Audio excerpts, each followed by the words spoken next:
41 आप भगवान राजा तांग को बदमाश होने और भगवान राजा तांग के पद के अनुरूप न होने के लिए डांट नहीं सकते। किसी आत्मापोशी को गलती से मार देना और संसाधनों को बर्बाद करना निश्चित रूप से दिल दहला देने वाला होता है, लेकिन आत्मा की हड्डी मिलने का आश्चर्य लोगों के चेहरे पर मुस्कान ला देता है। ये शियाओ चांगफेंग की वर्तमान मनोदशा का सच्चा प्रतिबिंब है। 60,000 साल पुरानी खूंखार किलर व्हेल की दाहिनी टांग की हड्डी बेहतरीन हालत में है, पूरी तरह से अक्षुवन और हीरे की तरह चिकनी और कोमल है। ये पूरी तरह से पारदर्शी है और ऐसा लगता है कि इसके अंदर गहरे लाल रंग का तरल पदार्थ बह रहा है। इससे एक ऐसी आभा निकलती है जो लोगों को ताजगी का एहसास कराती है। ये जल तत्व की अतुलनीय रूप से शुद्ध आत्मिक शक्ति है। साथ ही यह आकाश और पृथ्वी की मौलिक शक्ति को भी अवशोषित करती है। टांगों की हड्डियों से लेकर पैरों तक का हिस्सा मानव पैर जैसा नहीं बल्कि किलर व्हेल की पूंछ जैसा दिखता है। सुपर डोलुओं की उत्कृष्ट बोध क्षमता के साथ जियाओ चांगफेंग को पूरा यकीन था कि इस आत्मा की हड्डी से एक भयंकर और आकर्षक शाही आभा निकल रही है, जिसका अर्थ है कि इस दुष्ट किलर व्हेल के माता पिता में से एक निश्चित रूप से 1,00,000 साल पुराना आत्मा पशु होगा जिसकी रक्तरेखा शुद्ध और शक्तिशाली है। मानव शरीर की 6 प्रमुख आत्मा हड्डियों में से दाहिनी टांग की हड्डी महत्व के मामले में सबसे निचले स्थान पर आती है, लेकिन इससे कोई फर्क नहीं पड़ता कि इस स्तर की आत्मा हड्डी शरीर के किस हिस्से से संबंधित है, क्योंकि यह 1,00,000 साल पुरानी आत्मा हड्डी से नीचे की सबसे अच्छी आत्मा हड्डी है।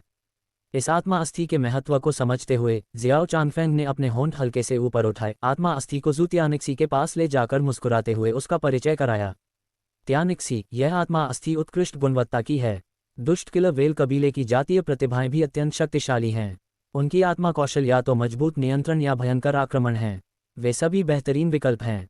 मुझे पूरा विश्वास है कि इस आत्मा अस्थि को जोड़ने के बाद आपकी शारीरिक क्षमता उच्च स्तर पर पहुंच जाएगी, आपकी परम जल उत्पत्ति में काफ़ी वृद्धि होगी और आपकी आत्मिक शक्ति भी आपकी प्रतिभा के अनुरूप एक निश्चित सीमा तक बढ़ जाएगी। क्या आप इसे जोड़ने की कोशिश करना चाहेंगे? जू त्यानिक्सी ने कुछ देर तक आत्मा की हड्डी को घूर कर देखा और उसकी कंठ अनैच्छिक रूप से हिल गई। आत्मा अस्थि के निकट संपर्क में आने के बाद उसे अंततः समझ में आया कि असंख्य आत्मा स्वामी आत्मा अस्थि के प्रति इतने आसक्त क्यों थे। इसके निकट होने मात्र से ही जू त्यानिक्सी ने महसूस किया कि उसकी आत्मा शक्ति की गति तेज हो गई है और उसके हृदय की धड़कन विशेष रूप से तीव्र और स्पष्ट हो गई है।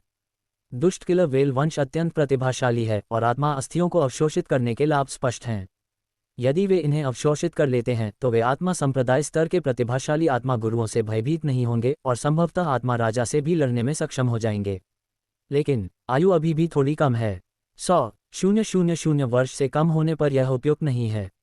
अपनी भावनाओं पर काबू पाते हुए जू त्यानिक्सी ने दूसरी तरफ देखा और सिर हिलाते हुए कहा, गुरुजी, मुझे नहीं लगता कि हमें जल्दबाजी करने की जरूरत है।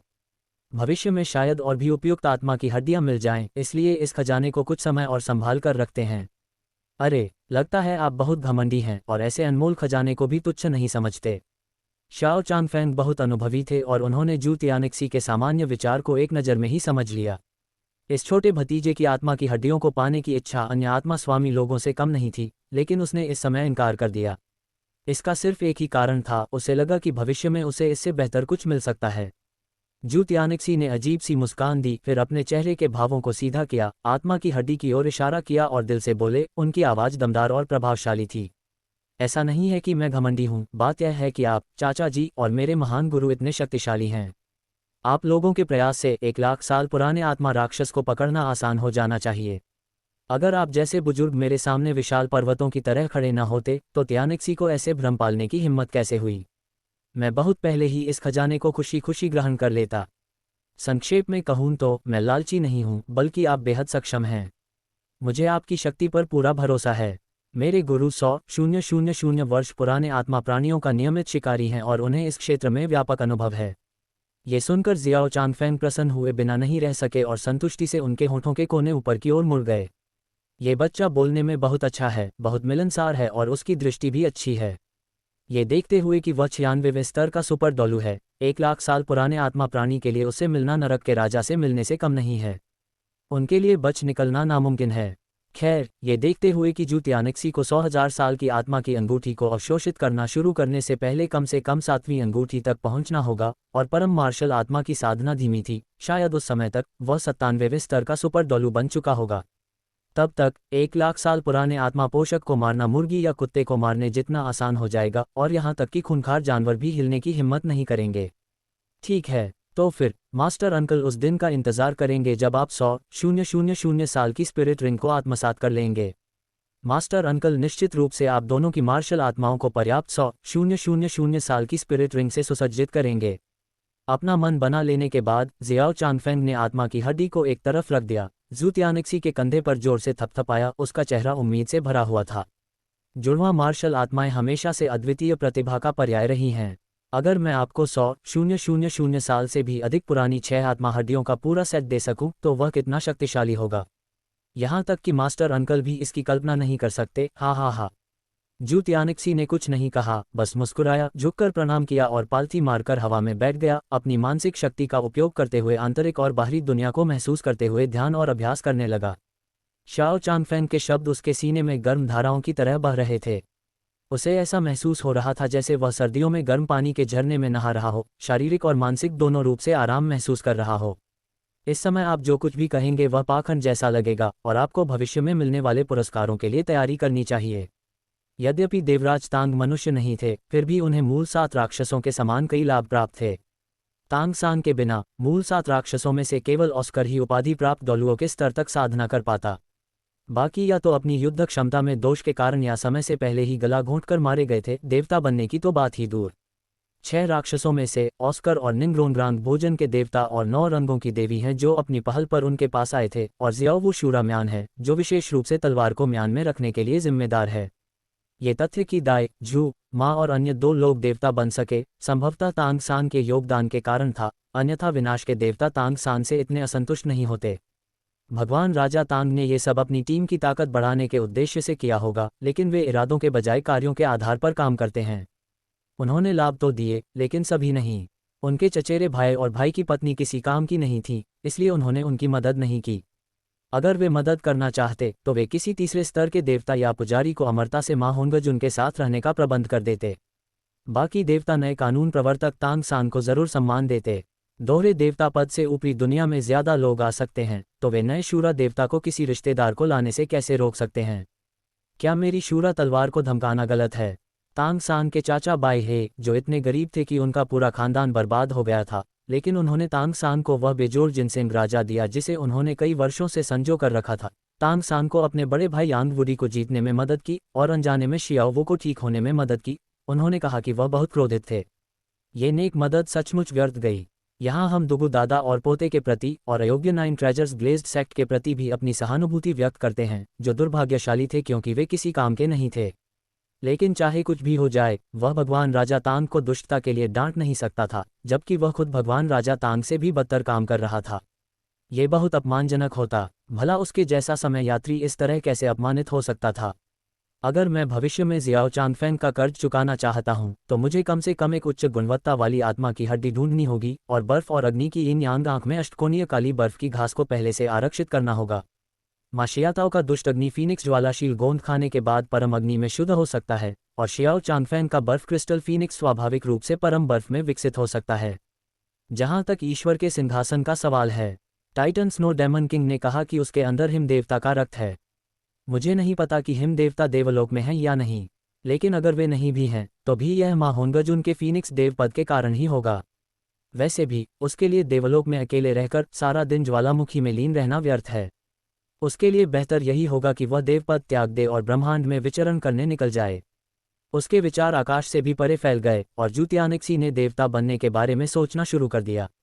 उनकी भावी योजनाओं में अपनी देवत्व प्राप्ति के लिए आस्था को मजबूत करना एक अपरिहार्य मार्ग है, लेकिन डोलुओ तारामंडल के प्राणियों की आस्था सीमित है।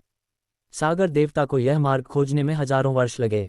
उनके लिए यह सफलता प्राप्त करना आसान नहीं है और वे शियाओ चांगफेंग की सहायता करने में असमर्थ हैं। यदि कोई पहले स्वयं देवता बनना चाहता है और दूसरों को भी देवता बनाना चाहता है, तो वह केवल उनका शोषण ही कर सकता है। मा होंगजुन का फीनिक्स देवता पद इस बात की गारंटी है। हालांकि वह ये पूरी तरह से नहीं समझ पाता कि फीनिक्स देवता का पद केवल द्वितीय स्तर का देवता क्यों है, लेकिन वह कुछ कर भी नहीं सकता। भविष्य में जब वह देवलोक प्राप्त करेगा, तब वह धीरे धीरे इसका अध्ययन करेगा। संक्षेप में कहें तो जू तियानिक्सी ने अब तक अपने प्रशिक्षण में कोई बड़ी क्षमता हासिल नहीं की थी, लेकिन वह मारक क्षमता का इस्तेमाल करने और लोगों को तर्क से समझाने में माहिर था। भौतिकी के तर्क से समय अनजाने में बीतता चला गया और जब रात हुई तो वह चंद्रमा अचानक प्रकट हुआ जिसकी जू तियानिक्सी को सबसे अधिक प्रतीक्षा थी। उसका प्रकाश चांदी के धागे की तरह चमकीला था। और आज पूर्णिमा है। लक्ष्य के प्रकट होने का आभास होते ही जू तियानिक्सी की भौहों के बीच का अर्धचंद्राकार निशान तुरंत उत्साह से चमक उठा और वह चांदनी को इकट्ठा करने के लिए चूसने की क्रिया शुरू करने के लिए बेताब हो गया।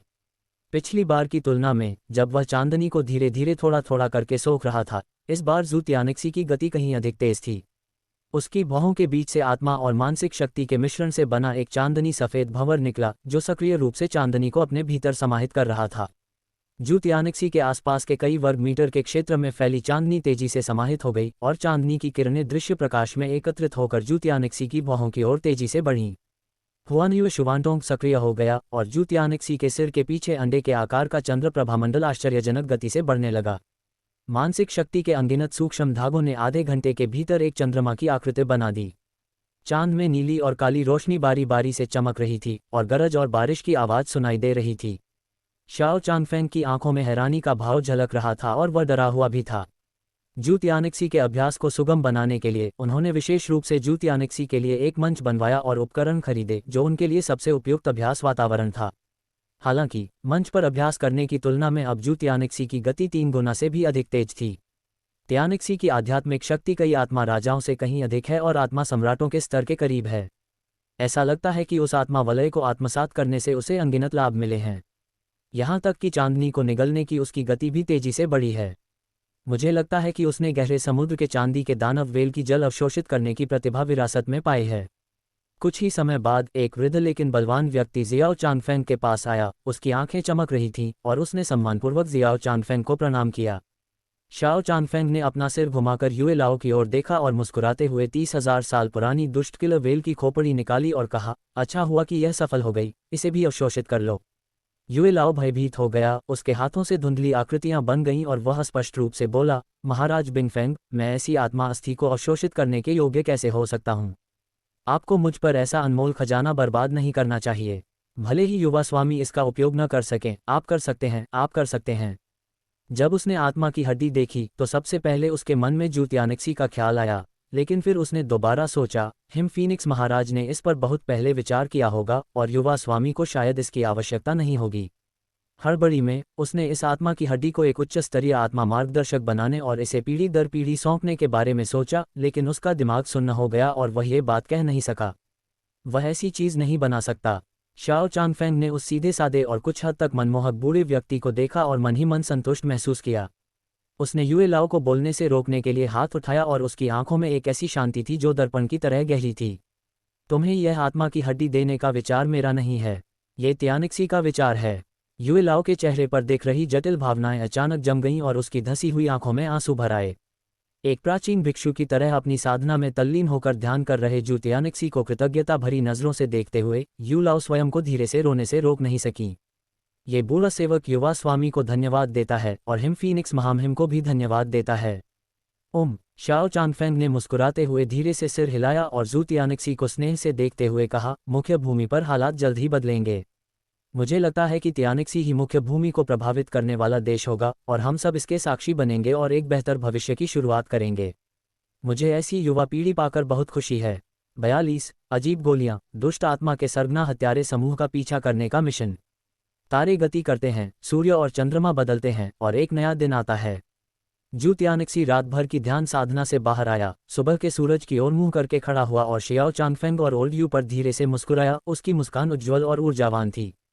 गुरुजी, ओल्ड यू, ये यात्रा पूरी हो गई है, चलिए वापस चलते हैं। ठीक है। शाओ चांगफेंग ने सिर हिलाया, ओल्ड यू को आत्मा मार्गदर्शक नाव पर वापस बुलाया और जू तियानिक्सी को निगरानी रखने के लिए डेक पर ले आया। उसने पूरी रात जू तियानिक्सी और ओल्ड यू की रखवाली की, लेकिन उसे जरा भी नींद नहीं आई। उसने जू तियानिक्सी को एक विशाल भंडारण क्षमता वाली आत्मा मार्गदर्शक अंगूठी देते हुए कहा, तियानिक्सी, ये हैं वे औषधियाँ और आत्मा मार्गदर्शक जो मैंने तुम्हारे लिए चुने हैं, कुछ स्वर्ण आत्मा कार्ड और हमारे शुवानवु वाणिज्य मंडल का भेद चिन्ह। अगर तुम्हें कुछ कमी लगे तो बता देना। हमारा शुवानवु चैम्बर ऑफ कॉमर्स पूरे महाद्वीप के सबसे बड़े चैम्बर ऑफ कॉमर्स में से एक है। सन मून साम्राज्य में हमारे कुछ उद्योग भी हैं। इस टोकन के माध्यम से आप सर्वोच्च अधिकार के साथ संसाधनों को जुटा सकते हैं जो भविष्य में सुविधाजनक होगा। मैं जल्द ही प्रशिक्षण के लिए मुख्य भूमि पर जाऊंगा और फिर अकेले ही सूर्य चंद्रमा साम्राज्य जाऊंगा। आपका क्या विचार है? मेरे पास ज़्यादा विचार नहीं है। बात सिर्फ कठिनाइयों पर काबू पाने और दुश्मनों को हराने की है। जू त्यानिक्सी ने भंडारण अंगूठी ली और उसकी मानसिक शक्ति उसमें प्रवेश कर गई। उसकी आंखों के कोने अनजाने में फड़कने लगे। 20 डिब्बों में शुवानशुई की गोलियां हैं। क्या आप उससे कह रहे हैं कि वह इन्हें मिठाई की तरह खा ले? लेकिन इस चीज़ का अधिक सेवन करने में कोई बुराई नहीं है, इससे आपकी त्वचा की नींव को कोई नुकसान नहीं होगा। मानसिक शक्ति अंतरिक्ष में गहराई तक फैली हुई थी और कई दवा की पेटियां नजर आने लगीं, जिनमें से प्रत्येक की अपनी मानक संरचना थी। 5 दवाइयों के डिब्बों पर पवित्र उपचार वस्तु जुवानवु दिव्य गोली लिखा था, एक डिब्बे पर आत्मा को जागृत करने वाली गोली लिखा था और कई अन्य डिब्बों पर भी यही लिखा था, आसानी से रोने वाली गोली। जू त्यानसी, गोलियां लेने के बाद रोना आना, इसका क्या असर होता है? मैंने ऐसी अजीब बात पहले कभी नहीं सुनी। अपने चरित्र को मत भूलो। तुमने कम उम्र में अपनी माँ को खो दिया, अनेक कष्ट सहे, घर से भाग गए और बदला लेने का निश्चय किया। तुम में कड़वाहट भरी होगी और गहरी नफरत तो होगी ही।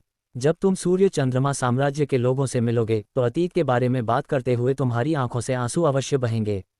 शाओ चांगफेंग की आवाज़ बहुत ही मधुर थी और उसके होंठों के कोने पर हल्की सी मुस्कान थी। लेकिन तुम जब चाहो तब रो नहीं सकते, इसलिए तुम्हें कुछ बाहरी शक्तियों का सहारा लेना पड़ेगा। ये गोली गुरु द्वारा खोजी गई एक गुप्त विधि है और मैंने इसे स्वयं बनाया है। इसे लेने से तुम्हारी आत्मिक शक्ति का क्रियान्वयन तेज होगा और आंसू निकलेंगे। ये गोली बेहद भरोसेमंद है, यहाँ तक कि अगर कोई प्रतिष्ठित दूलू भी इसकी जांच करे तो उसे केवल आत्मा की शक्ति के अव्यवस्थित निष्पादन का भ्रम ही मिलेगा। इससे मानसिक शक्ति को भी कुछ लाभ मिलते हैं। ये सुनकर जू त्यानिक्सी के होंठ हल्के से फड़क उठे और उसके माथे पर एक काली रेखा दिखाई दी। क्या इसका मतलब यह है कि मुझे सूर्य चंद्रमा साम्राज्य जाने से पहले अभिनय कौशल सीखना होगा?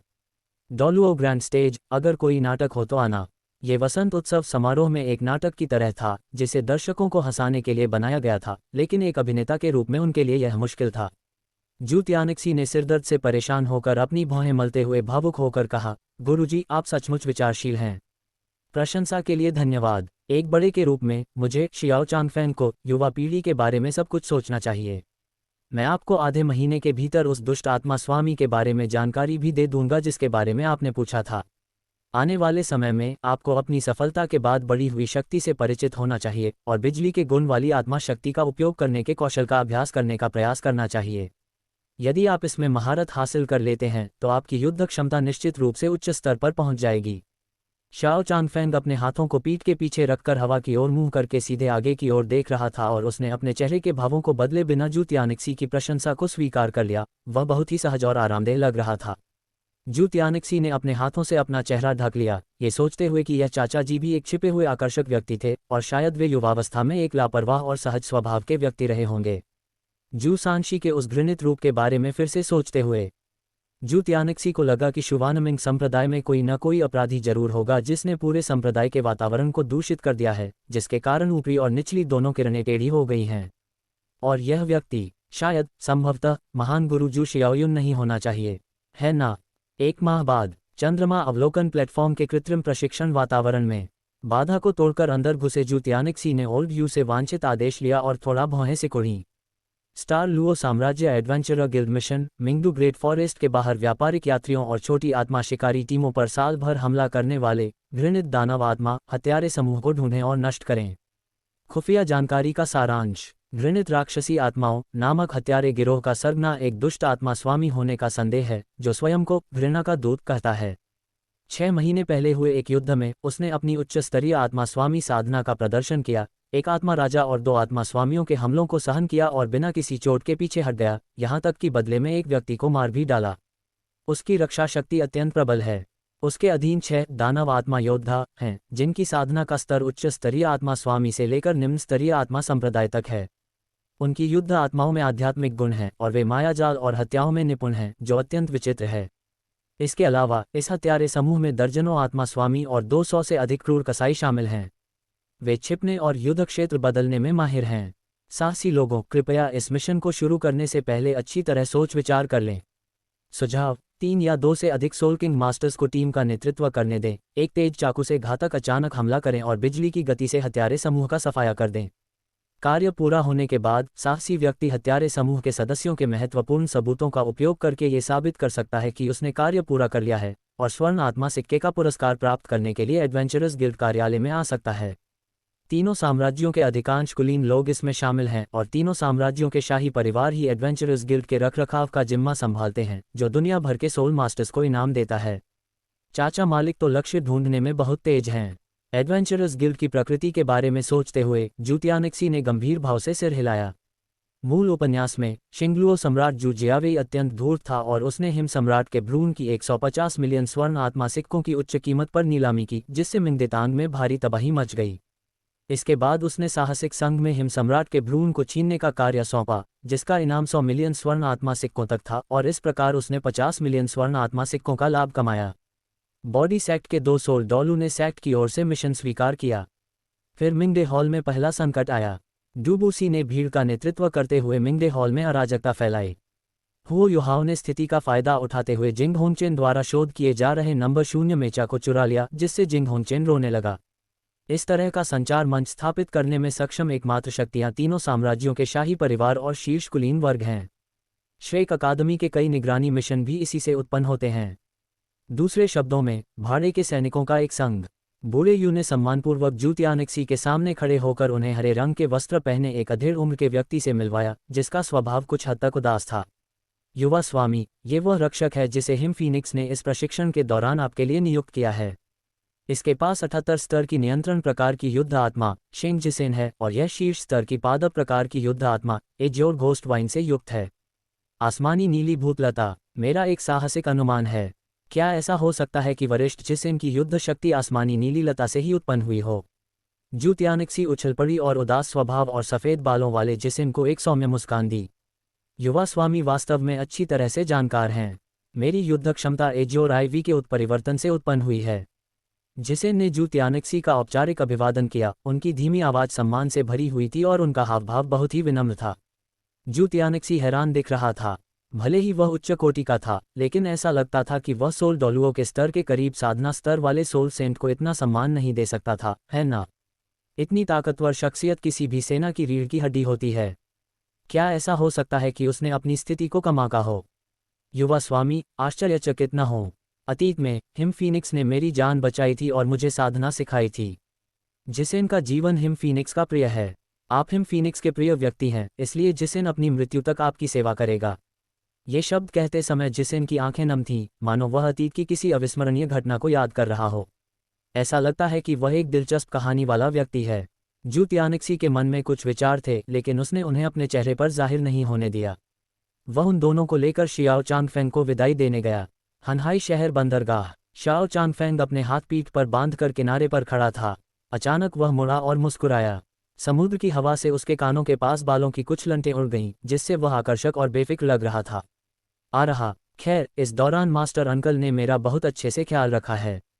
त्यानिक्सी इसे अपने दिल में याद रखेगा।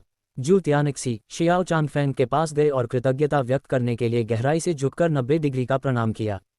पिछले 2 वर्षों में जियाओ चांगफेंग ने अपने भतीजे की बड़ी सावधानी से देखभाल की है, जिससे उसे इच्छानुसार सभी प्रकार के साधना संसाधन प्राप्त करने की सुविधा मिली है। अपनी अनूठी कलाओं को सिखाते समय उन्होंने उदारतापूर्वक अपने विभिन्न साधना ज्ञान को साझा किया और बिना किसी अतिशयोक्ति के बार बार अपनी साधना को दबाकर उसे अभ्यास के विभिन्न तरीके सिखाए।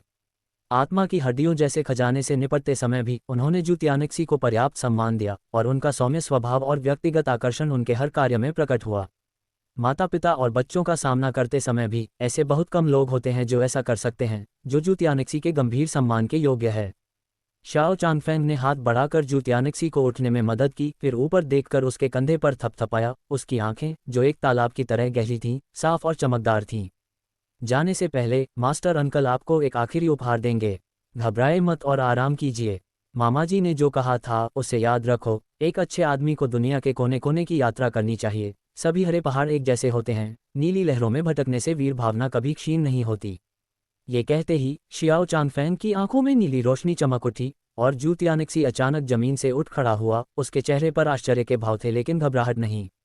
अगले ही पल जू त्यानिक्सी ने महसूस किया कि अनगिनत शक्तिशाली उंगलियां उसके पूरे शरीर के प्रमुख स्पर्श बिंदुओं की ओर बढ़ रही हैं। दर्जनों गर्म और कोमल आत्मिक शक्तियां उसके शरीर में प्रवाहित हो रही थीं, जिससे उसे ऐसा नशा सा हो गया मानो वह हवा में तैर रहा हो। वह अपनी आंखें बंद करने से खुद को रोक नहीं पाया। दरार। कुछ समय बाद उसे किसी अवरोध के टूटने की आवाज़ सुनाई दी। जब जू त्यानिक्सी के पैर जमीन पर फिर से पड़े तो वह ये देखकर आश्चर्यचकित रह गया कि उसका शरीर हल्का हो गया था, और जब उसने अपने हाथ खोले तो उसे एक शक्तिशाली बल का अनुभव हुआ और उसकी आत्मिक शक्ति ने भी स्तर 33 की बाधा को पार कर लिया और वास्तव में स्तर 33 के मध्य से सीधे स्तर 34 के शिखर तक पहुंच गई। उसे स्तर 35 की बाधा का हल्का सा एहसास हो रहा था। इससे भी अधिक महत्वपूर्ण बात यह है कि इस ज्ञानोदय के बाद उनकी नींव पर जरा भी असर नहीं पड़ा। उनकी आत्मशक्ति में कोई कमी नहीं दिखी, बल्कि वह और भी परिष्कृत हो गई। शियाओ चांगफेंग जैसे महारथी डोलू ही ऐसे अविश्वसनीय करतब दिखा सकते हैं। जू त्यानिक्सी शियाओ चांगफेंग को ढूंढने ही वाला था कि उसने घाट पर लोगों की भीड़ देखी और उसे नीले रंग के सुरुचिपूर्ण कपड़े पहने वह व्यक्ति कहीं भी दिखाई नहीं दिया। मास्टर अंकल तो मास्टर अंकल ही हैं, उन्होंने अपनी खूबियों और प्रसिद्धि को छुपा रखा है। अपनी हार्दिक प्रशंसा व्यक्त करने के बाद जू त्यानिक्सी ने ओल्ड यू और दूसरे व्यक्ति की ओर मुड़कर हाथ हिलाया और मुस्कुराते हुए कहा, चलिए, हमें भी जाना होगा। बाकी रास्ते में हमें इन दोनों वरिष्ठों की देखभाल की जरूरत पड़ेगी। मैं युवा स्वामी के आदेशों का पालन करूंगा। 43 मिंगडू महान वन शिंगलुओ शाही अकादमी जूजियो। युवा स्वामी मिंगदू महान वन मिंगदू पर्वतों की तरह सूर्य और चंद्रमा तथा शिंगलुओ के दो महान साम्राज्यों में फैला हुआ है। यह एक आत्मा पशु वन है जो शिंगदू महान वन के लगभग आधे आकार का है और शिंगलुओ साम्राज्य की सीमा के 1/3 हिस्से पर कब्जा करता है। यह उत्परिवर्तित आत्मा राक्षसों का घर है। हालांकि इन आत्मा राक्षसों की समग्र शक्ति स्टार दो ग्रेट फॉरेस्ट जितनी अच्छी नहीं है, फिर भी वे बेहद खतरनाक हैं। ये तथ्य कि वे दुष्ट आत्मा स्वामी मिंगडू वन के बाहरी इलाके में बलात्कार, डकैती, हत्या और आगजनी जैसे अपराध कर सकते हैं, ये दिखाने के लिए पर्याप्त है कि वे असाधारण हैं। आत्मा मार्गदर्शक नाव पर ओल्ड यू अभी भी नाव चला रहा था, जबकि आत्मा संत जिसेन एक रक्षक के रूप में अपने कर्तव्यों का निर्वाह कर रहे थे, जू त्यानिक्सी को स्थिति समझा रहे थे और इस अभियान के बड़े खतरे पर जोर दे रहे थे। दुष्ट आत्माओं के स्वामी अंधकार में देश में चूहों की तरह हैं, लेकिन वे अपनी बुरी चालों के लिए जाने जाते हैं और उनसे निपटना मुश्किल है। वे अक्सर सीमाओं के पार लड़ने में सक्षम होते हैं और उनके पास कुछ ऐसी चालें हो सकती हैं जिनके लिए हम तैयार नहीं हैं। और जब हम मिंगडू ग्रेट फॉरेस्ट के बाहर लड़ेंगे तो हमें मिंगडू ग्रेट फॉरेस्ट में मौजूद उत्परिवर्तित आत्मा राक्षसों के खतरे पर भी विचार करना होगा। उनमें अच्छे लोग बहुत कम हैं और उनकी आक्रामकता सामान्य आत्मा राक्षसों से कहीं अधिक है। हमें उनसे उलझना नहीं चाहिए। ये सुनकर जू त्यानिक्सी की आंखों में चमक आ गई और उसने सोचा, वरिष्ठ के कहे अनुसार यह मिंगदू महान वन फेंगशुई का खजाना है। मूल 3 राज्यों में मिंगदू महान वन को छोड़कर कोई अन्य आत्मा पशु जमावड़ा स्थल नहीं होना चाहिए जो इससे बेहतर हो, है ना? रूपांतरित आत्मा जीव अच्छे होते हैं। उसे रूपांतरित आत्मा जीव सबसे ज्यादा पसंद हैं। मूल जीवों को रखने का क्या फायदा? नई क्षमताओं वाले रूपांतरित आत्मा जीव दिलचस्प होते हैं, जैसे कि उच्च स्तरीय रजत आत्मा जीव। जिसेन को यह उम्मीद नहीं थी कि युवा स्वामी का ध्यान इतना अजीब होगा, मानो वह कुख्यात दुष्ट आत्मा के स्वामी को बिल्कुल भी गंभीरता से नहीं ले रहा हो। लेकिन चूंकि जू त्यानिक्सी ने पूछा था, इसलिए उन्हें स्वाभाविक रूप से जवाब देना पड़ा और उन्होंने धीरे धीरे और व्यवस्थित रूप से मिंगडू वन की स्थिति का परिचय दिया। जी हाँ, मिंगदू का विशाल वन मिंगदू पर्वतमाला से सटा हुआ है। यह एक विशाल क्षेत्र में फैला हुआ है और यहाँ पाए जाने वाले आत्मा जीवों की गुणवत्ता आमतौर पर बहुत उच्च होती है। ये सूर्य, चंद्रमा और शिंगलू साम्राज्य के आत्मा स्वामी के लिए आत्मा के छल्ले खोजने के लिए सर्वोत्तम स्थानों में से एक है। ऐसी अफवाह है कि मिंगडू के विशाल वन की गहराई में एक भयानक उत्परिवर्तित 1 लाख साल पुराना आत्मा राक्षस छिपा हुआ है। साधारण उपाधि प्राप्त डोलुओं के लिए उससे लड़ना आत्महत्या के समान है। केवल सुपर डोलुओ ही उसका मुकाबला कर सकते हैं। जहां तक पौराणिक भयंकर जीवों के अस्तित्व का सवाल है, मुझे नहीं पता। ऐसे जीव अत्यंत शक्तिशाली होते हैं। मुझे डर है कि केवल हिम फीनिक्स जैसे शक्तिशाली सुपर डोलू ही उनका मुकाबला कर सकते हैं।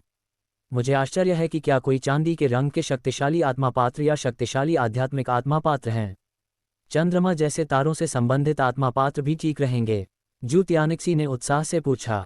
आत्मा संत जिसेन की आंख का कोना फड़क उठा और उन्हें लगा कि जू त्यानिक्सी उनके लिए मुश्किलें खड़ी कर रहा है। सैद्धांतिक रूप से इसकी संभावना तो है, लेकिन वास्तविक स्थिति के बारे में मुझे पक्का पता नहीं है। हालांकि मैंने कुछ अफवाहें सुनी हैं और हो सकता है कि इसका कुछ असर हो। उदाहरण के लिए, शिंगलुओ शाही परिवार द्वारा विरासत में मिली शिंगुआन मार्शल स्पिरिट में कई महत्वपूर्ण आध्यात्मिक कौशल हैं जिनके संबंधित आध्यात्मिक जानवर केवल मिंगडू ग्रेट फॉरेस्ट में पाए जा सकते हैं, इसलिए वहां तारा प्रकार के आध्यात्मिक जानवर अवश्य होंगे। और उदाहरण के लिए, सन मून साम्राज्य ने 3000 साल से भी पहले एक चांदी के ड्रैगन का शिकार किया था और वह चांदी का ड्रैगन मिंगडू ग्रेट फॉरेस्ट से आया था। जू त्यानिक्सी की आंखें और भी चमक उठीं और उन्होंने आत्मा संत जिसेन के साथ मिंगडू वन में आत्मा पशुओं की स्थिति पर बड़ी दिलचस्पी से चर्चा की। उनका दिल समय समय पर तेजी से धड़क रहा था। आखिरकार ये क्षेत्र स्टार डो ग्रेट फॉरेस्ट के कम से कम आधे हिस्से के बराबर है। भले ही यह उच्च स्तर के खूंखार जीवों का प्रजनन न कर सके, लेकिन कम से कम टाइटन स्नो डेमन किंग और आइस बेयर किंग शियाओबाई के समान स्तर के खूंखार जीवों का प्रजनन तो कर ही सकता है। उस स्थान पर चांदी के ड्रैगन के बारे में भी एक किंवदंती है, इसलिए संभवतः वहां ऐसे आत्मा जीव मौजूद हों जो उसके लिए बहुत उपयुक्त हों। Phantom moon mysterious pupil martial soul के लिए अभी भी 6 सोल रिंग स्लॉट बचे हैं, लेकिन इनमें से एक भी व्यर्थ नहीं जाना चाहिए। उसे संभवतः शेष सोल रिंग स्वयं ही ढूंढनी होंगी, इसलिए उसे सावधानीपूर्वक योजना बनानी होगी। धीरे धीरे अभिभूत होते जा रहे जिसेन ने जू तियानेक्सी के अंतहीन सवालों का जवाब देने के लिए अपना दिमाग खपाया और उनके दिमाग में प्रश्न चिन्ह उभरने लगे। क्या ये युवा स्वामी दुष्ट आत्माओं के स्वामियों या आत्मा राक्षसों को पकड़ने के लिए यहाँ आया है? क्या उसने कुछ समय पहले ही तीसरी बाधा को पार नहीं किया था? और क्या वह कुछ ज्यादा ही आत्मविश्वास में है? वे दुष्ट आत्माओं के स्वामियों को मार डालेंगे। हालांकि हिमफीनिक्स ने कहा कि युवा स्वामी ने एक बार अकेले ही आत्मा संप्रदाय स्तर के 5 दुष्ट आत्मा स्वामी को मार डाला था और उन्होंने उन्हें इतनी आसानी से मारा जैसे मुर्गियों को मारते हैं। क्या इसका मतलब यह है कि उन्हें अपनी शक्ति पर पूरा भरोसा है? समय तेजी से बीत गया। जीसेन के ज्ञान को पूरी तरह से जानने के बाद जू तियानेक्सी बेहद खुश हुआ और बिना किसी घबराहट के साधना के विषय पर बात करने लगा। उनकी आवाज़ शांत और सहज थी, उनका चेहरा हंसमुख और मुस्कुराता हुआ था, उनमें किसी नौसिखिया आत्मा गुरु की घबराहट का कोई निशान नहीं था। दरअसल जू तियानेक्सी ने उन दुष्ट आत्मा स्वामी को गंभीरता से नहीं लिया। ये कुछ दुष्ट आत्मा स्वामी हैं। जिन्हें पकड़ना चाहिए उन्हें पकड़ो और जिन्हें मारना चाहिए उन्हें मार डालो। अगर अपनी अधिकांश आत्मा शक्ति और शारीरिक बल समाप्त करने के बाद भी आप ऐसा नहीं कर पाते हैं, तो स्थिर प्रकार के आत्मा मार्गदर्शक कवच का उपयोग करें। बेशक इस यात्रा का पहला लक्ष्य आत्मा के स्वामी की शक्ति का परीक्षण करना है, लेकिन इसका मतलब यह नहीं है कि वह इतने रूढ़िवादी होंगे कि आत्मा मार्गदर्शकों का उपयोग न करें। पिछले कुछ वर्षों में ओल्ड यू के उदार शिक्षण के बदौलत उनके आत्मा मार्गदर्शक कौशल पहले ही चौथे स्तर के आत्मा मार्गदर्शक के स्तर तक पहुंच चुके हैं।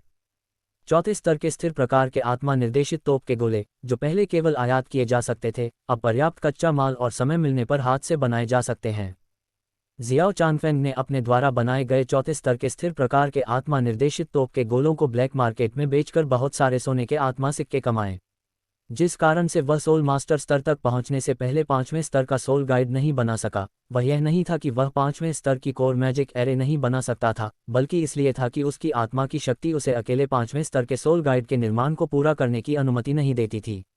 एकांतवास के महीने के दौरान उन्होंने खुद को बेहतर बनाने के लिए कड़ी मेहनत की और thunder shadow step, thunder hand और थंडर फिस्ट जैसी कई सामान्य बिजली संबंधी आत्मा मास्टर आक्रमण विधियों का अभ्यास किया और कुछ प्रगति हासिल की। दूसरी ओर उन्होंने कड़ी मेहनत की और अंततः अपना पहला 5वें स्तर का आत्मा मार्गदर्शक बनाने में सफल रहे। एक लेवल 5 का निश्चित प्रकार का आत्मा निर्देशित तोप का गोला जिसमें बर्फ का प्रभाव होता है। हालांकि यह सूर्य और चंद्रमा शाही आत्मा प्रशिक्षक अकादमी से नकल किया गया एक नकली उपकरण है, लेकिन अंततः इसे उन्होंने स्वयं बनाया है। सैद्धांतिक रूप से यदि इसे किसी आत्मा सम्राट के चारों ओर विस्फोटित किया जा सके, तो आत्मा सम्राट को दूर ले जाने की प्रबल संभावना है और आत्मा ऋषि भी जमकर जम जाएंगे। चूंकि यह उसने अपने हाथों से बनाया था, इसलिए यह उसकी ताकत का हिस्सा है और इसका उपयोग न करने का कोई कारण नहीं है। यदि दुष्ट आत्मा स्वामी उसे उकसाने की हिम्मत करता है, तो वह सीधे अपनी तोप चलाकर उसकी मां को उड़ा देगा, ताकि उसे आत्मा मार्गदर्शक तकनीक की भयावहता का अनुभव हो सके। संयोगवश नववर्ष के दिन जू तियानेक्सी ने विशेष रूप से गैटलिंग शैली की चौथे स्तर की स्थिर प्रकार की आत्मा मार्गदर्शक तोप को संशोधित किया, जिससे डोलुओ महाद्वीप के लोगों को किसी भी समय आतिशबाजी का झटका लग सकता है। एलिप्सिस 3 दिन बाद शाम को जू तियानेक्सी और उनके 2 साथियों ने जलमार्ग और भूमि मार्ग से यात्रा की और अंततः मिंगडू वन से 50 मील दूर एक बड़े शहर में पहुंचे, जहां उन्होंने कुछ देर विश्राम किया। ये कस्बा सोल बीस्ट फॉरेस्ट के पास स्थित है। यहाँ की वास्तुकला सरल लेकिन अनोखी है। सोल मास्टर्स के लिए विभिन्न प्रकार की सुविधाएं उपलब्ध हैं। रास्ते में तरह तरह की आवाज़ें सुनाई देती हैं। कुछ सोल मास्टर्स अस्थायी रूप से सोल हंटिंग के लिए साथी ढूंढ रहे हैं और कुछ मिंगडू फॉरेस्ट से शिकार किए गए कीमती सोल बीस्ट मटीरियल बेच रहे हैं। जू तियानेक्सी को इस बात पर आश्चर्य हुआ कि इस कस्बे में 500 लोगों की एक छोटी सी टुकड़ी तैनात थी और पूरी तरह से हथियारों से लैस शूरवीरों के दस्ते सड़कों पर गश्त कर रहे थे। उनकी लोहे की कवच पर ठंडी रोशनी पड़ रही थी और उनके परिष्कृत उपकरणों से एक खूंखार आभा झलक रही थी।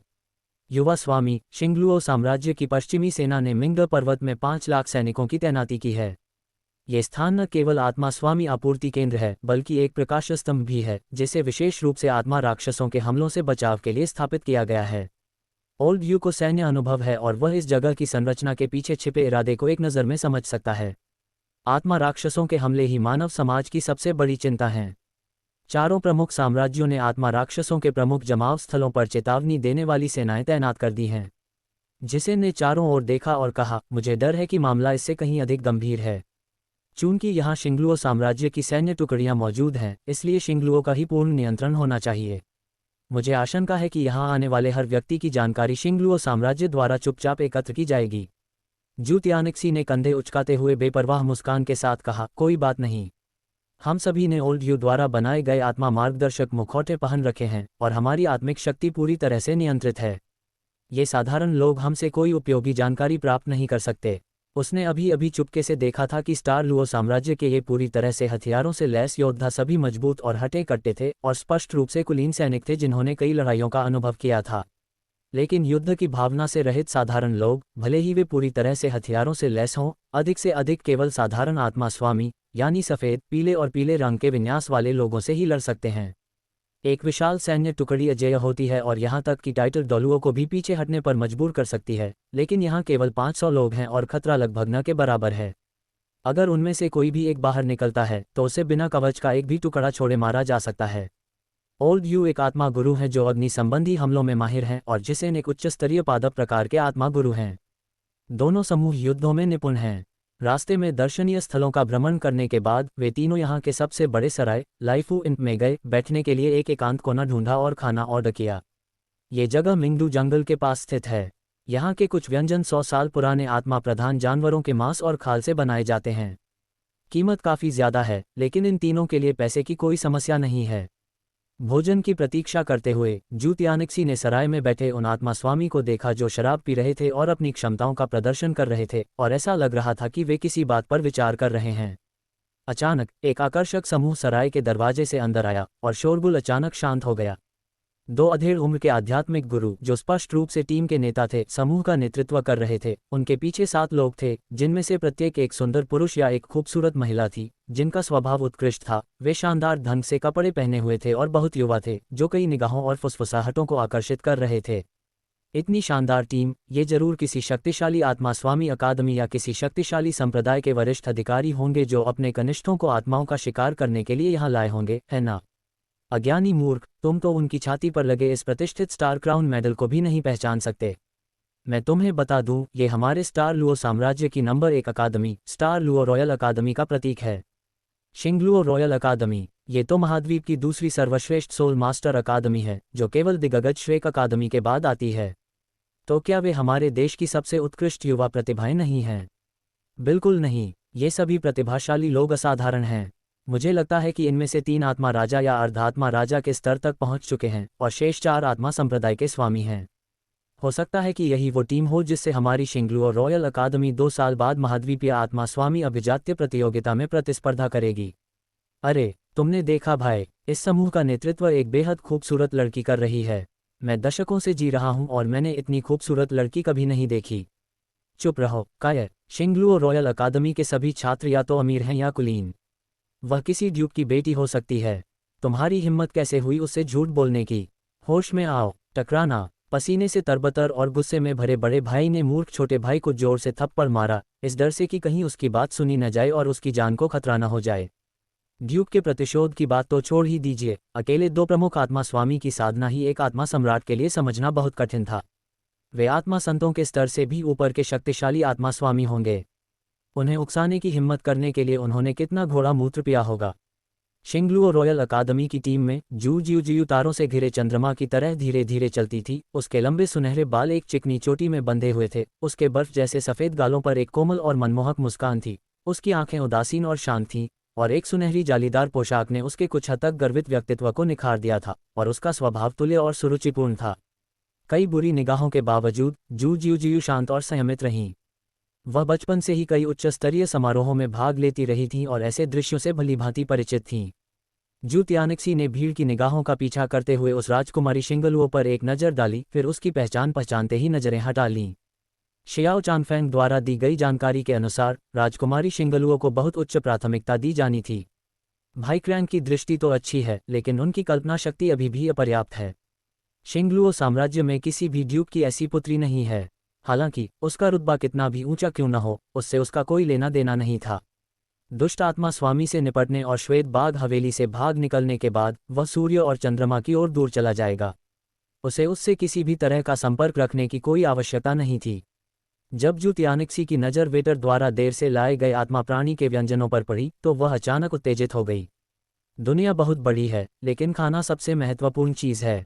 उसी समय जू जियू की सहज और झिझक भरी निगाहें संयोगवश जू तियानिक्सी पर पड़ीं और उन्होंने जू तियानिक्सी के भाव और हाव भाव में आए बदलावों को बड़ी बारीकी से देखा।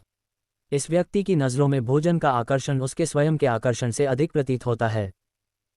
ये तीनों लोग कुछ असामान्य लग रहे हैं। जू जियू ने कुछ देर तक उन्हें देखा और पाया कि जू तियानिक्सी और उसके बगल में खड़े दोनों लोग साधारण नहीं थे। उन्होंने मुखौटे पहन रखे थे और उनकी आत्मिक शक्ति स्पष्ट रूप से दिखाई नहीं दे रही थी। ये नियंत्रण क्षमता कमजोर नहीं है, कम से कम आत्मा संप्रदाय में केवल शक्तिशाली लोग ही ऐसा कर सकते हैं, जैसे कि मैं।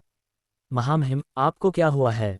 टीम के एक मजबूत नेता ने देखा कि जू जियू अजीब लग रही थी और उसने चिंता व्यक्त करते हुए जल्दी से बात की। कुछ नहीं, बस मुझे कोई ऐसा व्यक्ति मिल गया जो थोड़ा दिलचस्प है। जू तियानिक्सी, अगर तुम चाहते हो कि मैं जाऊं तो मैं चला जाऊंगा। तुम खुद को क्या समझते हो? अपने निजी अंगरक्षकों की चिंता का सामना करते हुए जू जियू ने शांत भाव से जवाब दिया और उनकी आंखों में उमड़ती लहरें पल भर में गायब हो गईं। डोलुओ महाद्वीप पर कई विचित्र लोग और गुप्त संप्रदाय मौजूद हैं, इसलिए मिंगडू जंगल के बाहर उनमें से कुछ से मिलना कोई आश्चर्य की बात नहीं है। जू जियू शांत मन से थी, लेकिन निजी अंगरक्षक झू वेन बेचैन था। उसने जी भरकर खाना खा रहे जू तियानिक्सी और बाकी दो लोगों को गौर से देखा और उसकी भौहें धीरे धीरे तन गईं। वह शिंगलुओ सम्राट जू जियावेई द्वारा जू जियू की निजी अंगरक्षक के रूप में चुनी गई हैं। उनका जन्म पाताल लोक की आत्मा बिल्ली जू परिवार में हुआ था। उनका रूप रंग आकर्षक और सुंदर है, उनके होंठ थोड़े पतले हैं। वह लोगों के शब्दों और हाव भाव को समझने और संकटों को भांपने में माहिर हैं। इस यात्रा का एकमात्र उद्देश्य जू जियू की पूर्ण सुरक्षा सुनिश्चित करना है। जंगल में आत्मा संतों से भी ऊंचे दर्जे के दो शक्तिशाली पुरुष एक युवक के साथ भोजन कर रहे थे। इस युवक का दर्जा काफी ऊंचा होना चाहिए था, इसलिए उस पर नजर रखना जरूरी था। अपनी यात्रा के महत्वपूर्ण उद्देश्य के बारे में सोचते हुए झू वेन ने अपने होंठ हिलाए, अपनी आवाज को एक सीधी रेखा में बांधा और चुपचाप शिंगलुओ रॉयल अकादमी के प्रभारी शिक्षक को संदेश भेज दिया। कोने में नकाबपोश बूढ़ा मुंह ध्यान देने योग्य है। मुझे लगता है कि वह कोई अज्ञात व्यक्ति है। अगर हम उसे अनदेखा करते हैं तो इसका असर महामहिम और अन्य लोगों की कार्रवाई पर पड़ सकता है। ये सुनकर बूढ़े मुंह की आंखें हिल उठीं और उन्होंने शांति से छात्रों के एक समूह को साथ लेकर सबसे आरामदायक सीट ढूंढी और बैठ गए, मन ही मन चुपके से हिसाब लगाते हुए। कुछ देर सोचने के बाद ओल्डमो ने शिंगलुओ रॉयल अकादमी की 7 सदस्यीय टीम के एक दुबले पतले युवक की ओर देखा और कहा, शाओ जी, सराय के उत्तर पूर्वी कोने में खाना खा रहे तीनों नकाबपोश लोग असामान्य हैं। उस युवक की जांच करो और हो सके तो उसे हमारे साथ भोजन करने के लिए आमंत्रित करो। जी हाँ, शिक्षक जी। अपने साथियों से बातचीत कर रहे चेन शियाओजी शिक्षक का संदेश सुनकर चौकन्ने हो गए। वे कुछ सहपाठियों के साथ हंसे, खड़े हुए और सीधे जू तियानिक्सी और अन्य 2 लोगों की ओर चल पड़े। जब झू वेन ने देखा कि बाहर आने वाला व्यक्ति साधना में शीर्ष 3 में से एक चेन शियाओजी था, तो उसके चेहरे पर संतुष्टि भरी मुस्कान आ गई। जैसा कि पहले फुसफुसा रहे कुछ लोगों ने अनुमान लगाया था, उनकी टीम वास्तव में 2 साल बाद होने वाली अखिल महाद्वीपीय आत्मा स्वामी प्रतियोगिता के लिए शिंगलुओ राजलित अकादमी द्वारा गठित की गई थी और टीम के सदस्य काफी शक्तिशाली थे। यहाँ तक कि शिंगलुओ सम्राट जू जियावेई भी उनके बारे में काफी आशावादी थे। टीम में पहले से ही 2 सोल किंग हैं और चेन शियाओजी एक तरह का सोल किंग है। इस बार उनके आने का मकसद उसके लिए एक उपयुक्त सोल रिंग की खोज करना है ताकि उसे सोल किंग के पद पर पदोन्नत किया जा सके। फिर एक महत्वपूर्ण टीम मूल्यांकन पूरा करना, दुष्ट सोल मास्टर हत्यारों के एक समूह का सफाया करना और टीम के सहयोग को बेहतर बनाना है। वह महारानी की टीम में पूर्ण प्रतिष्ठा स्थापित करने, जू जियू के वीर नेतृत्व की प्रक्रिया को दर्ज करने और जू जियू के लिए प्रतिष्ठा और नाम अर्जित करने में सहायता करने आई थी। इस मिशन का चयन स्वयं महामहिम ने सावधानीपूर्वक किया है और इसमें कोई गलती नहीं हो सकती। उत्तर पूर्वी कोने में डेस्क, अपने ऊपर चील जैसी तीखी निगाहों का सामना करते हुए समझदार जू तियानिक्सी ने तुरंत अपनी भौहें ऊपर उठाईं और भ्रमित महसूस किया। मैं इतना शांत स्वभाव का रहा हूं, आखिर कोई मेरे पास क्यों आया? आने वाले व्यक्ति की आध्यात्मिक शक्ति में उतार चढ़ाव कमजोर नहीं थे, बल्कि कुछ निष्कलंक आत्माओं के राजाओं के स्तर तक ही पहुंच रहे थे। मुझे उम्मीद है कि तुम यहाँ मुसीबत खड़ी करने नहीं आए हो, वरना अगर तुमने मुझसे पंगा लेने की हिम्मत की तो चाहे तुम्हारे पास 10 जिंदगियां ही क्यों न हो, मैं तुम्हें मारने और दुष्ट आत्मा स्वामियों और आत्मा राक्षसों को फंसाने का मौका ढूंढ लूंगा। चेन शियाओजी तेजी से चलकर पास आए और जू तियानिक्सी को मानो इसका पता ही नहीं चला। उसने चाकू और कांटे से भुने हुए खरगोश के मांस का एक टुकड़ा उठाया और उसे बड़े सलीके से चबाने के लिए अपने मुंह में डाल दिया। ये 100 साल पुराना नर्म हड्डियों वाला खरगोश काफ़ी अच्छी स्थिति में है। जू तियानिक्सी ने कोई प्रतिक्रिया नहीं दी और युएलाओ और जिसेन पर भोजन करते समय अर्धात्मा राजा का कोई प्रभाव नहीं पड़ेगा। यदि कोई संघर्ष उत्पन्न होता तो वे उसे मार डालते। मैं आया, लेकिन जू तियानिक्सी और बाकी दोनों ने कोई प्रतिक्रिया नहीं दी। चेन शियाओजी ने 2 बार खांसने के बाद खुद को रोक नहीं पाया और बोलने की पहल की। अहम मेरे दोस्त, मैं तुम्हारे इतने करीब आ गया हूँ, तुम मुझे नमस्ते क्यों नहीं कह देते?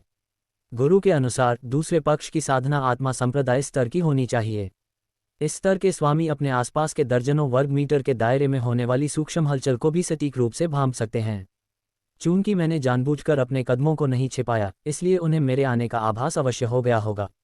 लेकिन ऐसा लग रहा था कि वह खुद पर ध्यान नहीं देना चाहता था और खाना बनाने पर ज़्यादा ध्यान देना चाहता था। माफ़ कीजिए, मैं खाना खा रहा था और एक पल के लिए आपका ध्यान ही नहीं गया।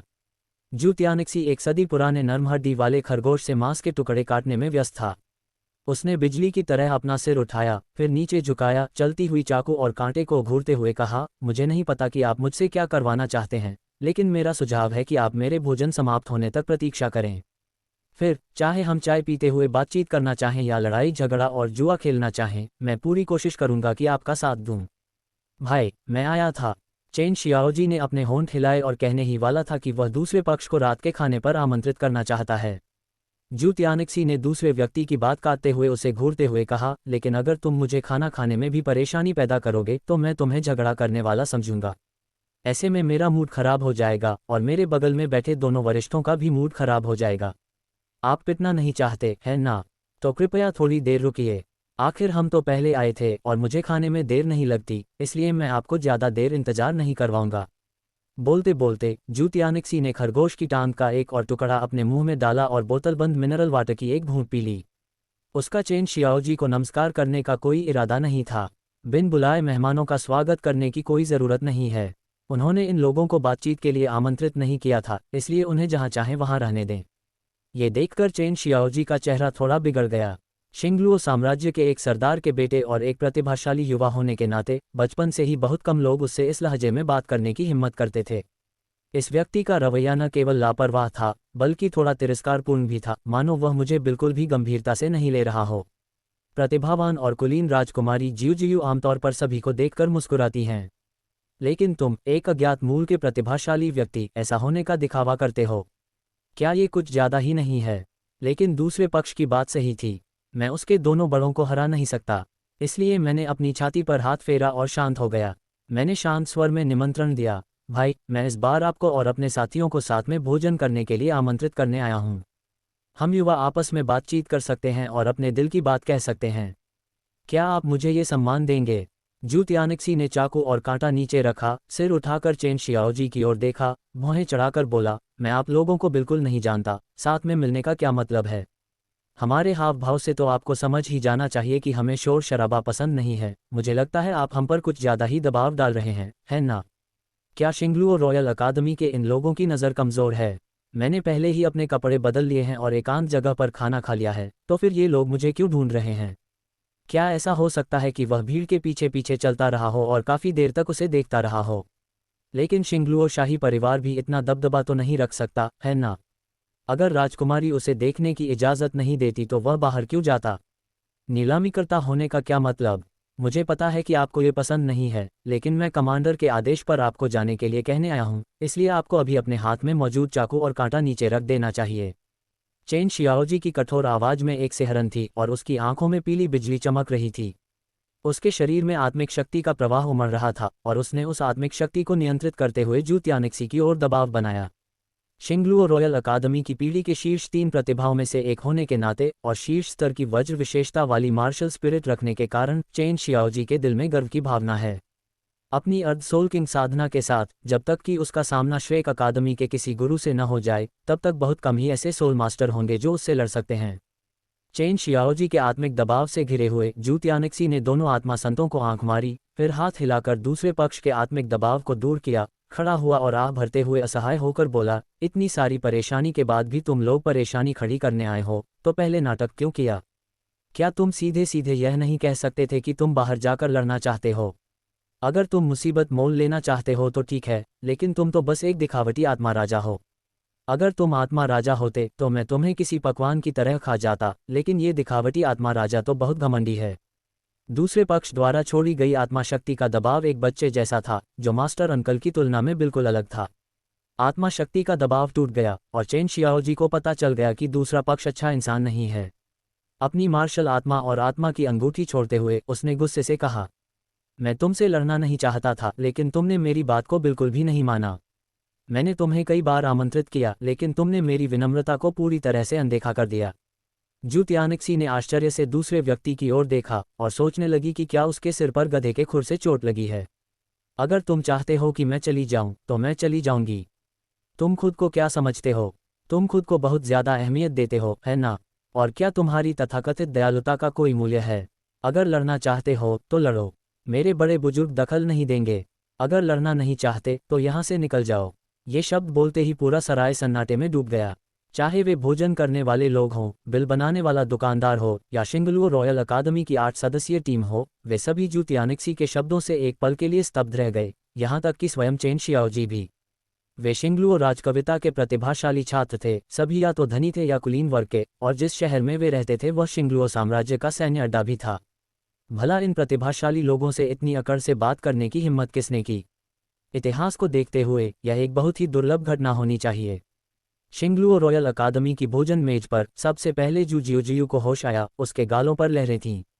क्या हो रहा है? क्या सच में मेरी मुलाकात किसी गुप्त संप्रदाय या परिवार के उत्तराधिकारी से हुई है? अहम वांग झा कल दोपहर को अध्याय पोस्ट करेंगे। मुझे लगता है कि यह अच्छी तरह से लिखा गया है। कुत्ते का सिर।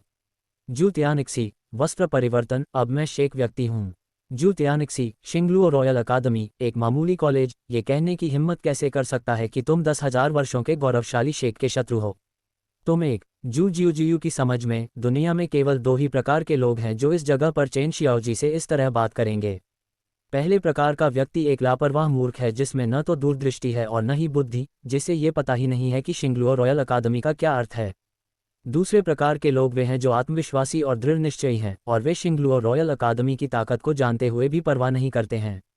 उसे काफ़ी समय से यह पता नहीं था कि जू त्यानिक्सी किस प्रकार की थी, लेकिन उसे स्पष्ट रूप से यह आभास था कि शायद वह पहले प्रकार की नहीं थी। जू वेन आंटी, वह आदमी अच्छा इंसान नहीं है। क्या आपने चेन शियाओजी को उसे उकसाने के लिए कहा था? ऐसा करने से मुसीबत खड़ी हो सकती है। खुद को भ्रमित महसूस करने से रोक न पाने के कारण जू जियोजियू ने तुरंत पूरी कहानी याद कर ली और गार्ड से अपनी चिंताओं को व्यक्त किया, जो संभवतः अपनी पहल पर कार्रवाई करने वाला था।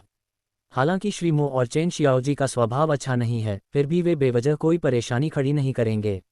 ऐसा करने वाली एकमात्र व्यक्ति जू वेन है, जो एक ऐसे परिवार से आती है जिसका संबंध बदमाशों से है और जो दिमागी तौर पर कमजोर है। जू जियोजियू द्वारा भेद खोले जाने के बाद भी जू वेन घबराया नहीं। उसने पाताल लोक परिवार की उस महिला की विशिष्ट छाती पर हाथ फेरा और जू जियोजियू की ओर आत्मविश्वास से मुस्कुराते हुए कहा, चिंता मत कीजिए महाराज। उस लड़के की साधना अभी आत्मा राजा के स्तर तक नहीं पहुंची है। शियाओ जी की शक्ति का मुकाबला आत्मा राजा से नीचे के स्तर का प्रतिद्वंद्वी मिलना मुश्किल है। यह उसकी शक्ति को परखने का अच्छा मौका है। उसे अपनी सीमा का पता चल जाएगा। चेन शियाओजी टीम में एकमात्र फुर्तीले आक्रमण प्रकार के आत्मा स्वामी थे। उन्होंने साधना संबंधी मामलों पर उनसे सलाह ली थी और उन्हें उनका आधा शिष्य माना जाता था। वह चेन शियाओजी के बारे में बहुत आशावादी थीं और उनकी सभी योजनाओं को लेकर आश्वस्त थीं।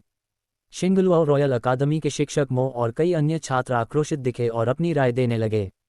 जी हाँ महाराज, शाओजी ने उन्हें व्यक्तिगत रूप से आमंत्रित किया था, लेकिन उनके विनम्र शब्दों के बावजूद उन्होंने उनका सम्मान तक नहीं किया। इसलिए शाओजी का क्रोधित होना स्वाभाविक है। ये हमारे शिंगलुओ साम्राज्य का क्षेत्र है। हमारे शिंगलुओ रॉयल अकादमी के लोगों का इस तरह अपमान कैसे किया जा सकता है? मुझे लगता है कि शियाओजी सही कह रही है।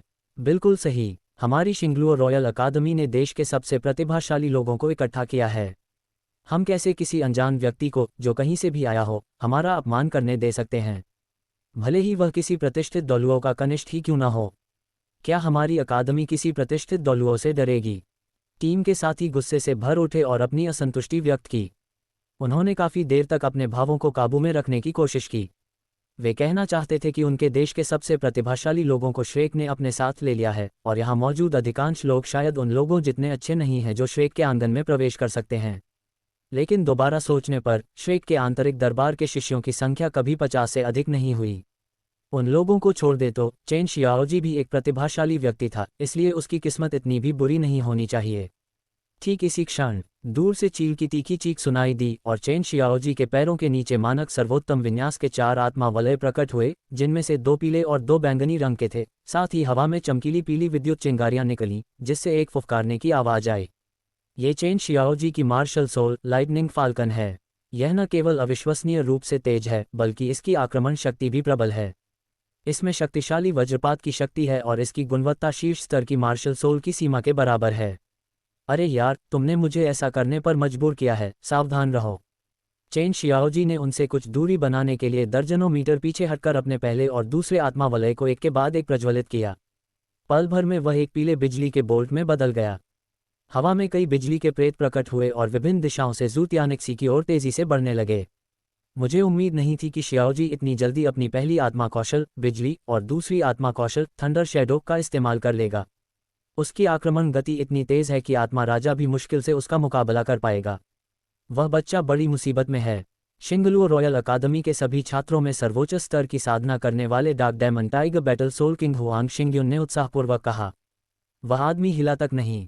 क्या वह शियाओजी की गति से डर गया था? लेकिन ये तो सामान्य बात है। आखिरकार सफलता मिलने से पहले तो मुझे भी शियाओजी के हमले का सामना करने में मुश्किल हो रही थी। दुगु शांगशान, जो अधोलोक के पागल शेर से लड़ने वाले आत्मा राजा थे और छात्रों में साधना के दूसरे उच्चतम स्तर पर थे, हाथ बांधकर खड़े थे और उन्होंने तिरस्कारपूर्ण लहजे में टिप्पणी की।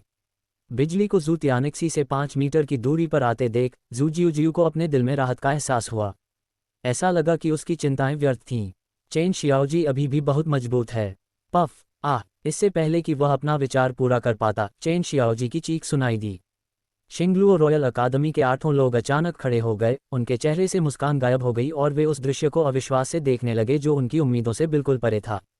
हवा में खून के छींटे उड़ गए और मुंह के चलाते नकाबपोश लड़के का कोई अता पता नहीं था, लेकिन पीले रंग की कई बिजली की किरणें चकनाचूर हो गईं, जिससे चेन शियाओजी की आकृति दिखाई दी, जो खून से लथपथ आकाश की ओर देख रहा था। एक जोरदार आवाज के साथ कई मेजें और कुर्सियां उलट गईं। इससे पहले कि दूसरे लोग प्रतिक्रिया कर पाते, ज़ूतियानिक्सी, जिसके पूरे शरीर पर नीली और बैंगनी बिजली चमक रही थी, एक कदम आगे बढ़ा, हिंसक रूप से बाहर निकला और अपने दाहिने पैर से चेन शियाओजी की छाती पर जोर से वार किया, जो बिजली की लपटों से लिपटा हुआ था और अस्थिर रूप से चमक रहा था। मैंने अभी अभी अपने चाचा गुरु से कुछ बुनियादी वज्र संबंधी युद्ध तकनीकें सीखी हैं, इसलिए मैं इस व्यक्ति पर थंडर शैडो सटेप आजमा सकता हूँ। दरार और टिल्डा, हड्डियों के टूटने की तेज आवाज आए और चेन शियाओजी की छाती का एक बड़ा हिस्सा अंदर धंस गया। वह वाह चिल्लाया और फिर से मुंह भरकर खून थूक दिया। दर्द से उसका चेहरा पूरी तरह विकृत हो गया था और उसके चेहरे की मूल विशेषताएं लगभग पहचानने योग्य नहीं थीं।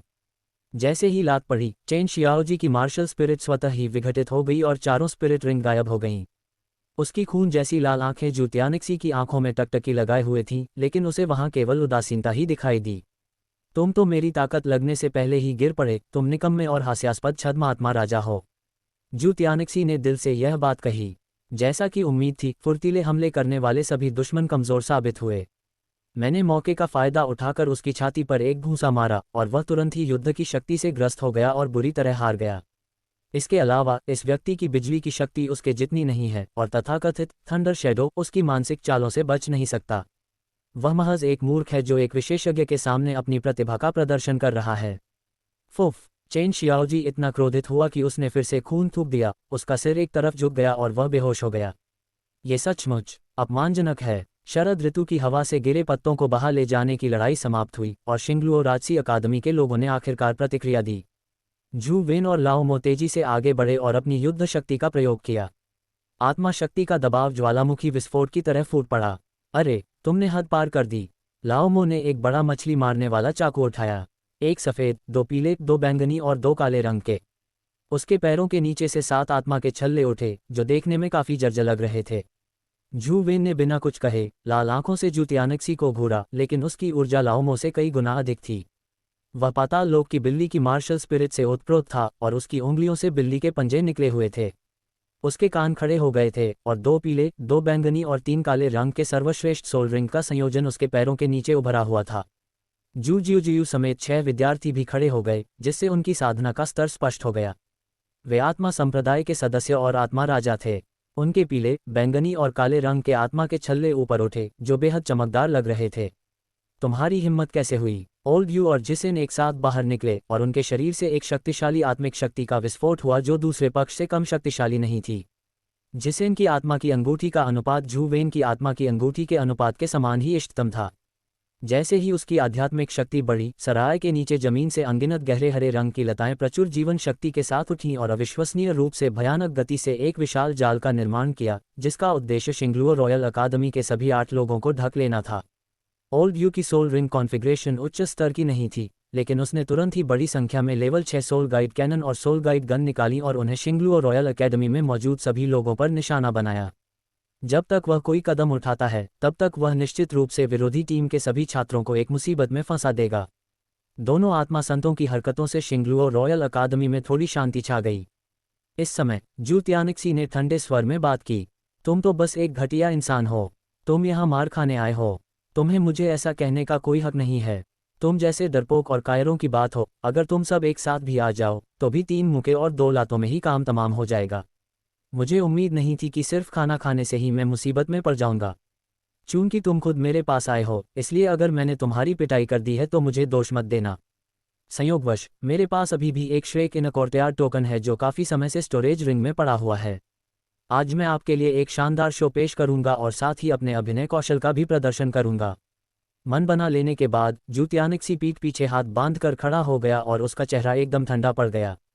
उसने चुपचाप अपनी दूसरी आत्मा शक्ति दर्पण फूल और जल चंद्रमा को सक्रिय किया और अपने पैरों के नीचे 2 पीले, 2 बैंगनी और 1 काले गुलाब के सर्वश्रेष्ठ आत्मा वलय संयोजन को धारण किया।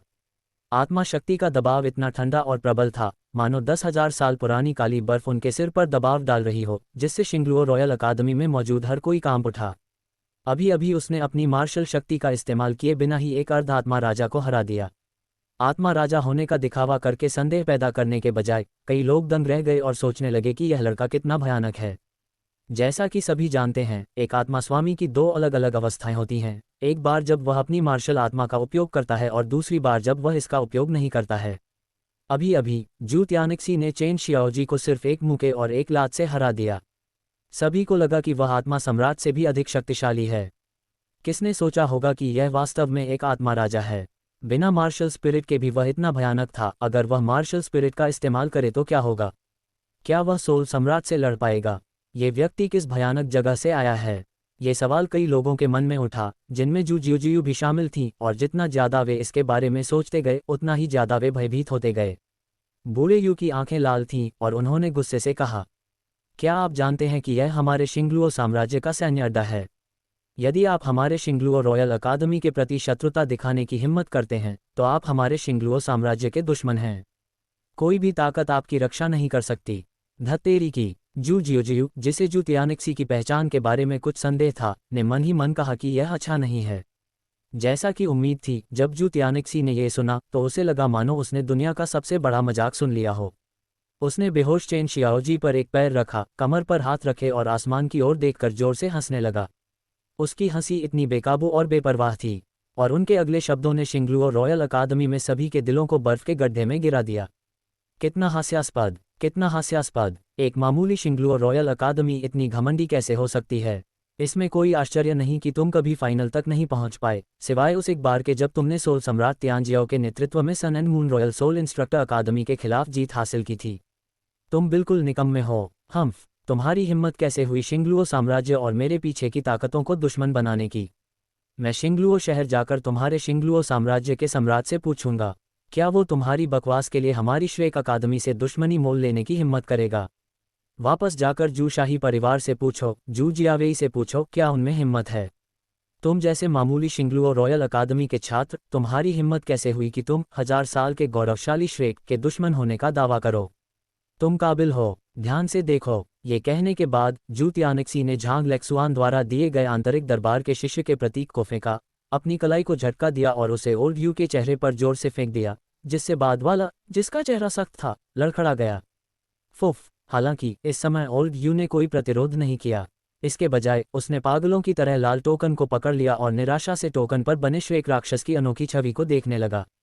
तुरंत ही उसका खून खौल उठा और उसने मुंह भर खून थूक दिया। उसकी आंखों की रोशनी चली गई और वह खून का एक बड़ा धब्बा फैलाते हुए जमीन पर गिर पड़ा। टकराना। इस समय सराय में बूढ़े यू के जमीन पर गिरने की आवाज़ के अलावा कोई और आवाज़ नहीं थी। श्रेक अकादमी। 10,000 वर्षों की महिमा को समेटे हुए वे 5 भारी शब्द सबके सिर पर बोझ बनकर गिर पड़े, जिससे सबकी सांसें थम गईं।